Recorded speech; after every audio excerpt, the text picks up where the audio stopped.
The number one Black Cats fan is back again, guys. The True Mackem. It's time for another Barclays Premier League preview. As you can see, I've got into the festive spirit. You know, nice glittery hat, sparkly tinsel, and yeah, going into this one. So it's another Premier League preview. It's Sunderland versus Watford, and Watford, to be honest, they've been on fire this season, haven't they? Not as great as Leicester have been, but Watford, they've been a team to really watch. You've got to give them credit, that's for sure. But when it really comes to the history side of it, Jeffrey has correctly informed me that Watford haven't beat Sunderland at Sunderland's stomping ground for over 21 years. 19th of November 1994 you have to go back to. And that is a pretty shitty away record, isn't it? It has to be. Jesus Christ. So yeah, going at this one, Watford obviously, you know, yeah, they've been on fire. They haven't really had too many bad matches, which is why, obviously we'll get onto it in a bit, which is why I'm backing them to not so much have a stinker, but not have the best performance ever. And Sunderland have obviously they've gone from bad to better, you know, progressively. It's kind of weird, isn't it? Because every team so far that Sunderland has played this season, it's like we've got, you know, when we start the season with a bad defensive disease, as you can call it, you know, with every team we've played, we've kind of passed that disease on, and we're slowly shaking it off. You know, the antibiotics are working. Yeah, so, because look at Swansea, oh, fucking hell, they just sacked the manager. Swansea started blindly, we draw with them, all of a sudden they've got a rat shit. There you go. Look at Newcastle, you know, they're not exactly much better either, to be honest with you.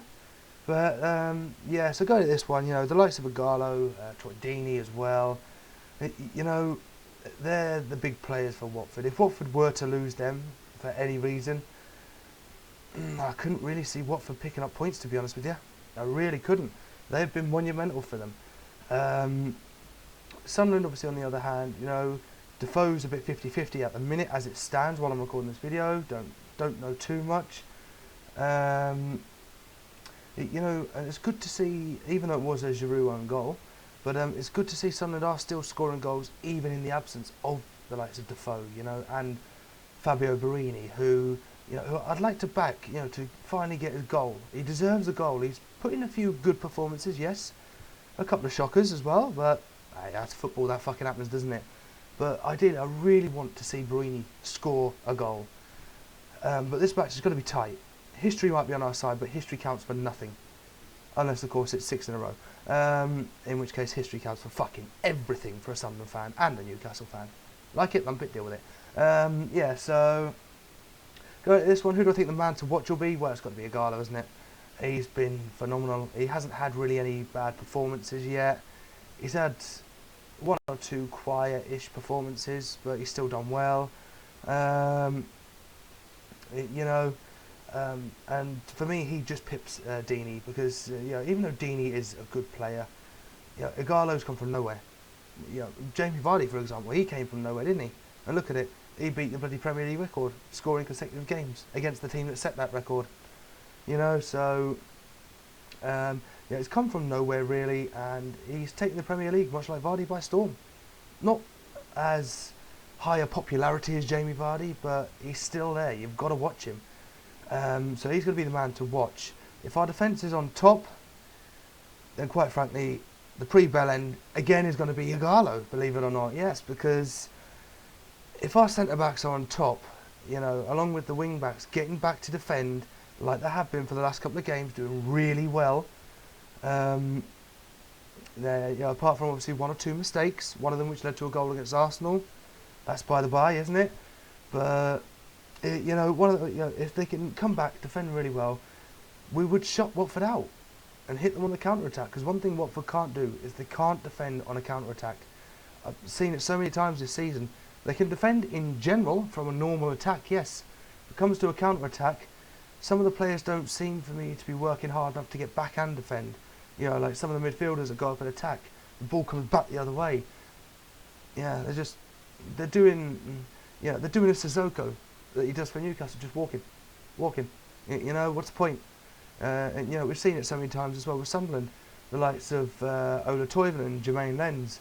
Even they've been doing that as well this season, just walking back when they're getting counter-attacked.